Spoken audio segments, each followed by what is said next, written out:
Parliament has approved that 200 million United States dollars, less some charges, should build 5,000 housing units. But something happened on the 27th of February 2014. Without parliamentary approval, the parties, that is my ministry, representing the government of Ghana, and the contractor reviewed the original agreement and signed what they called first and restated agreement with Messias Consultura OS Ghana Limited to define the number of houses to be constructed. That is 1,502 housing units.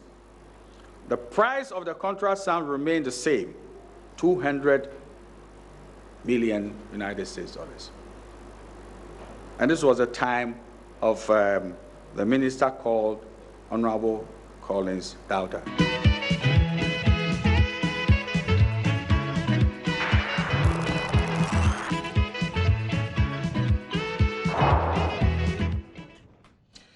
You're welcome back. This Newsfile is your most authoritative news analysis platform, and here on Newsfile, we put Ghana first. And as you will discover, this appears to be a matter that is not going to go away anytime soon. Now, the Attorney General has given an advice on this project and is asking for the ministry to demand refund of monies, including overpayment, and for specific performance where they failed to do what they had contracted to do, and in fact, to also ensure criminal prosecution in some instance. But before we go to that, very quickly, last week as we dealt with the Commander Sugar Factory issue about whether or not it was going to be sold for 12 million, is it? Because it was constructed for excess of 32 million and so on. And we got another loan of, I think, about 24 or so in addition to that. And therefore, there cannot be a justification why now it will be valued and is going to be on the market for only 12 million. Well, Kukubaku referred to some documentation, particularly about the valuation that was done of the project, and referred to a center, that is the valuers that did the valuation, and also said that they had done a revaluation shortly after they had done the original valuation, putting some of the assets at 12 million. A center is not particularly pleased, so they have written to us and written to Kwekubako.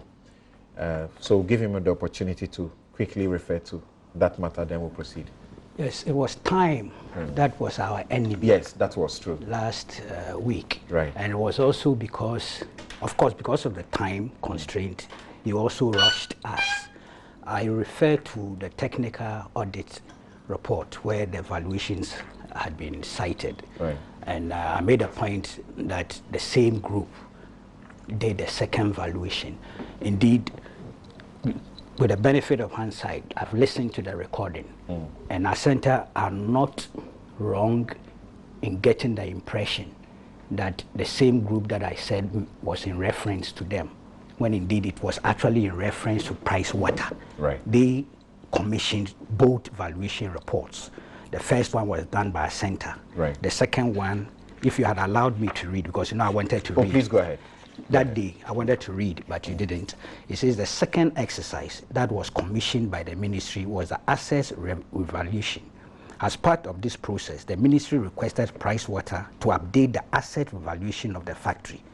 PwC subsequently submitted a report by Valuation and Appraiser Consult, dated 15 September 2017. Okay.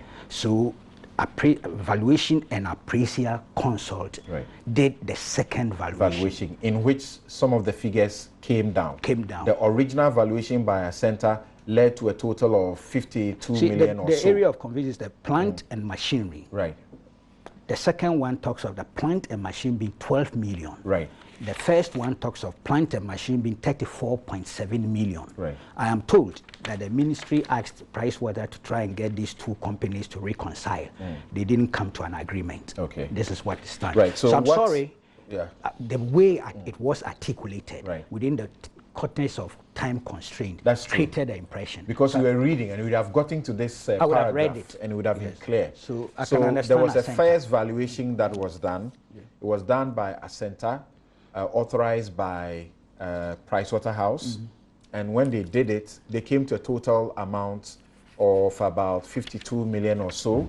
And then there was a second one that was done. Yes. That second one Was ended 40. up in 40 plus. 40.8. 40.8. The first one was 53.7. So any suggestion that the same entity did a first valuation with a higher value and within a very short time did a second valuation with a reduced value is incorrect. Yes, It was a and different would have been very entity. highly unprofessional, right, which on they their state, part. and I agree with Okay. them. Yeah. So thank you very much for So drawing our it also attention. means that those who are Okay. suggesting out there that the actual cost of the project was far below what was reported is also not No, true. don't No. go there. No, I'm not. Don't go there. No. Please don't go there. Okay. So That is see, a see, different wait. matter. It also Don't go suggests there. it No, also no, because it's not an issue for discussion. And I know why he says don't go there. because the Thank argument you. had Thank been you. on the Thank you. 12 million. And Kweku, on this issue, I must state that, look, the painstaking research that you take time to do on the matters, it gives me a lot of lessons. Because the figure that was thrown out there, you need to research and to get to the conclusion as to how you came by the figure 12 million for which the government intends to sell the property. Where is that figure coming from? Okay, so And let's you know proceed. the 12 million is relative to plant and machine. That is correct. Just one aspect of Yeah. the assets That's of right. the company. That's right. The 70% that government seeks to offload, which the Mahama administration began, that has not been valued. That's right. That's right. Okay, so yes, Saglemi. Kweku, briefly on Saglemi. Well, we discussed that here yeah. last time. Except that we're unaware that the Attorney General has given some advice. That time, the advice hadn't come. Yes, that's true. A request to the Attorney General had been made, but the request is now dated 8th May 2019. Right. Yes, but you see, I've gone through, there are rare problems here, there's no doubt about it. But I find something very significant, and I'm just being brutally frank.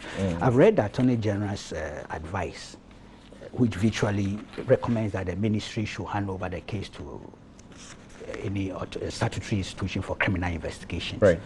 But I found something very significant, serious omission. This advice focuses on the First Amendment, the Second Amendment, but is conspicuously silent on the Third Amendment. It worries me. I like things to be done. So explain, what amendments are you The referring amendments that were done without reference to Parliament, Okay. that reduced the 5,000 housing units to 1,000 something, and subsequent also 1,002. Right. The third one was done under this administration. The two previous ones were done under the previous administration. The third one was done by this administration. Also, apparently by a chief director without reference to the minister, as the minister is saying. The second one too was done by a chief director without reference to the then minister. And The payments first- made by the chief director without the knowledge of Atachian. That's it. The minister I think said so. that is why that chief director is no more there. Yeah, but in giving the advice and asking for further investigation that could end up in prosecution, I don't see why you omit the third leg. That's the point I'm making. Just add the third leg, leave the investigators then to do the work thoroughly and comprehensively. It's always better when we do things that way. Otherwise, I think there are serious complicating issues here. Okay. Yeah. So the thing, and Kofi, if you can also look at it briefly, the thing that is smacking of graft is that the original contract was for 5,000 housing units. As we speak, that was reduced to 1,502. Out of that total number, we are told there are about 600 or so that is complete. It's actually not done. Yet, the initial original price, $200 million, has remained the same from start to finish, despite the reduction in the housing unit. So this is where we are now. The Attorney General advises, including refunds, specific performance, and prosecutions. Yeah, maybe Kweku was able to do the first one because he had had a bite on this topic the last time. Right. But clearly, I'll try within the time that you gave me to. There's some misunderstanding between the initiators of the project and the reviewers of the project. That's where I'm saying it clearly coming from. The initiators of the project have a clear understanding that Parliament did not approve a contract, or for that matter, what they describe as EPC. That Parliament only approved a loan facility. Like 5,000 housing. For up to 5,000, No. There's nothing like that. It says 5,000. I'm telling you what it is that they have put out, that they understand But it. the Hansard is here. Kweku Bako. The When you were Hansard is here. It says when you were 5,000. speaking, I'm sorry. No, but it's important we don't miss it. I'm telling you Yeah, about the understanding of the But it's also important initiators. to know that in the Attorney General's advice, she also mentions up to 5,000 Where? at certain points. No, but the Attorney General cannot review what Okay, Parliament so let's did. go on. It's as simple as that. The initiators have an understanding. The reviewers have an understanding different from the initiators. The initiators are telling you that it is for up to this unit, and that amount originally did not include the road, the drainage system, and what have you, in the electricity connection and everything.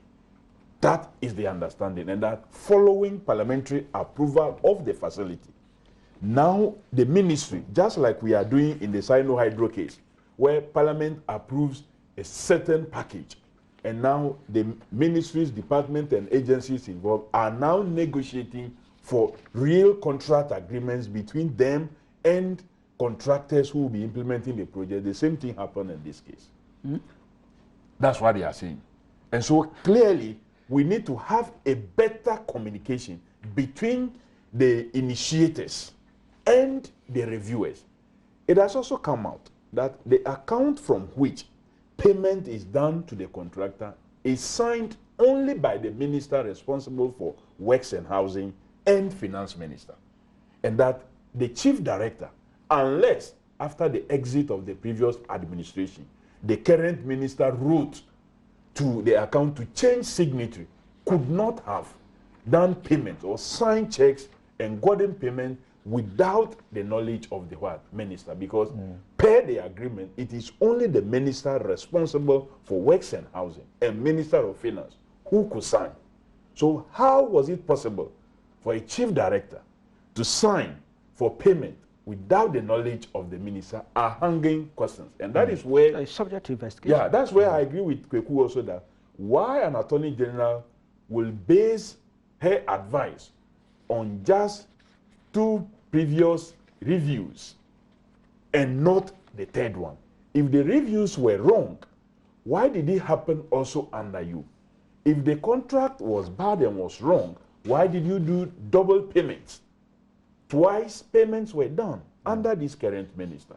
But he has told you what's happened. He said these payments were made by a director who was there before he came, and this director did it without his authorization, without it is also coming out that that account, the director is not a signatory. So how do you authorize payment to an account that you are not a signatory? And the minister is also unaware. Was more on the review of the agreements without parliamentary approval. Talking about the chief directors, they signed the amendment agreements. But I'm for not payment, too sure it's the payment. But for that is payment, the the minister would have authorized the payments, because the minister That's what I'm is saying. a The signatory. issue is not on the payment. He challenges that. Minister of Finance. Yeah. There was somebody else in the Ministry of Finance. Yeah. Who apparently. So there's a clearly suspicion. there are a lot of things. For And investigations, the that's issue of taking back to Parliament, that's also where the disagreement comes in, because the initiators are saying no, Parliament did not actually approve the EPC, and so you don't take anything to Parliament for approval when there is a review. It is between the initiating or the implementing ministry, department, and agency and the contract. After the water Then cases, the issue that all of those things should be brought. you are disrupting my I'm sorry. presentation. Okay, the issue of the role of AESL also is in. Don't forget that this whole contract arrangement and the rest was not just done by the ministry without consultants playing a role. Okay, so you hold on with the AESL aspect, but Clara, let's pick it from you from this point. The Attorney General says he has reviewed all the documentation, reviewed all the documentation, and comes to the following observations, including one, and I need to mention that for good reason, because we're using up to 500 or 5,000 or it's actually 5,000. When it is referring to the escrow management agreement, here it speaks about up to 5,000. But this is what the Attorney General says. One, both the executive approval and the parliamentary approval for the Saglemi housing project was for the construction of 5,000 housing units at a cost of 200 million United States dollars.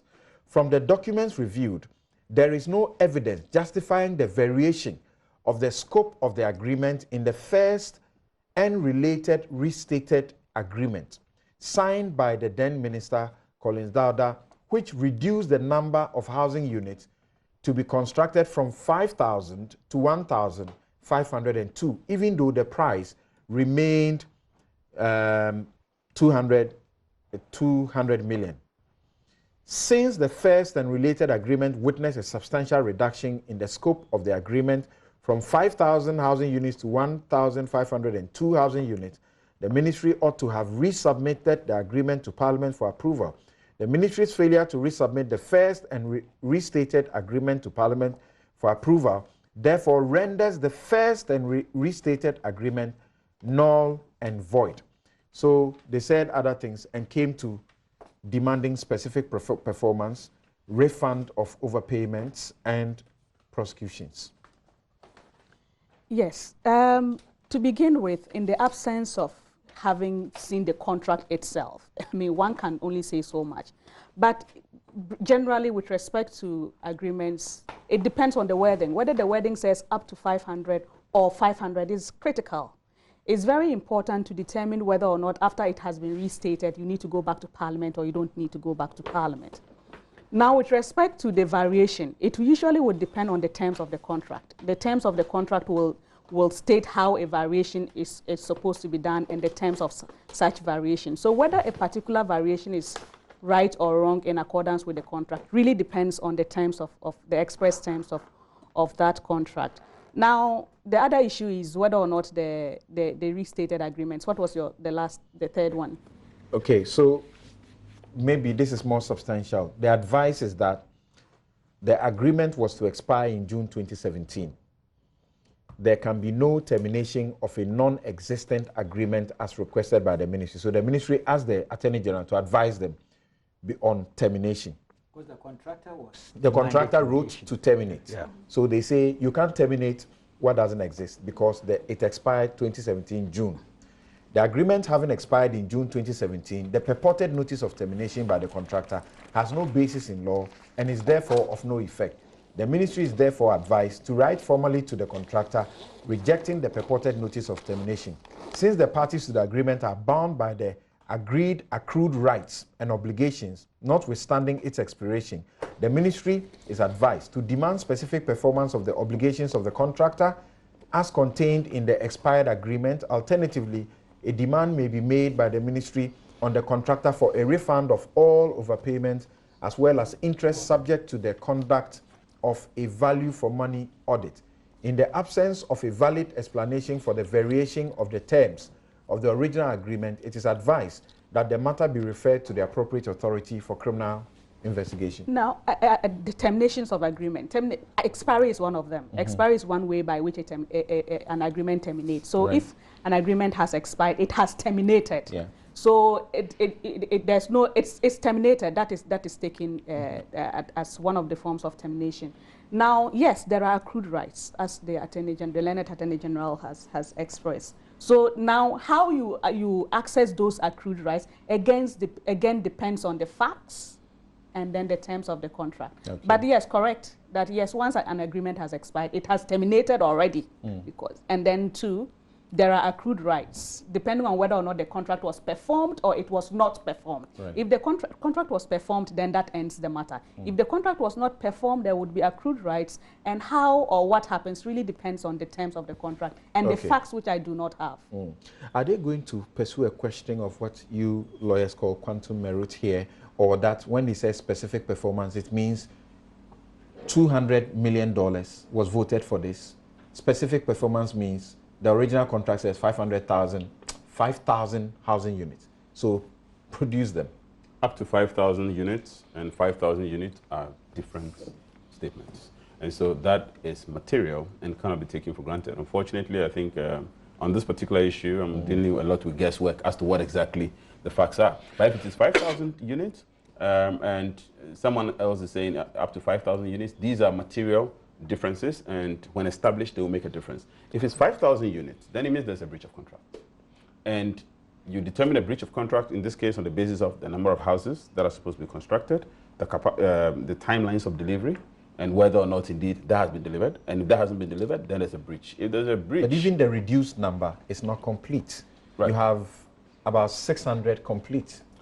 But there will be a difference if you stopped me from completing. That's why I said the facts. Right. So until we know why there has not been completion, it could be that I was going to complete it and you stopped me. You stopped. So after you, then in that case, you are in breach. Okay. So after you are in breach, you can't. So the court determined whether there should be payment for quantum merit and what exactly payment have to be made. All depends on these factors and the balance of who has behaved and or misbehaved. And so the court looks at the justice of these. But invariably, once there's been some performance, there must be some payment made. But if it's up to 5,000 housing units, even that, I can't imagine that the whole thing will be left to the uncertainty of the contractor determining how much he constructs. Even if it's up to 5,000, there will be still a determination of what is the minimum number of houses that when constructed, the contractor can decide that I'm no more interested in further continuing with the contract. Okay. But I think a lot of things have been left at this stage for me. But over 180 million or so has been paid out of the 200. About 190 something has been paid. Right. Then the key question is of the amount that has been paid. If that has to be broken down into pieces, how much is a housing unit? All right. Yeah. Which corresponds to that Thank amount. you. And that will Thank determine you. whether or not a certain number. Thank you very much. Thank you very much. Unfortunately, this is where we draw the curtains on today's edition of Newsfile. My guests have been Abdul Malik Kubako, Editor-in-Chief of the New Crusading Guide newspaper. A regular panelist, Clara Berry Kasati, is law lecturer, GIMPA. Also, Kofi Abochi is lawyer and past dean, GIMPA Law School. Kofi Adams is former national organizer of the NDC. God willing, next week we will not leave the matter of the EC hack matter. We will deal with that matter next week. The President, John Mahama, wants answers. Thank you very much for your company. My outfit, as always, is by Latida. I'm Samson Ladi Anyanini.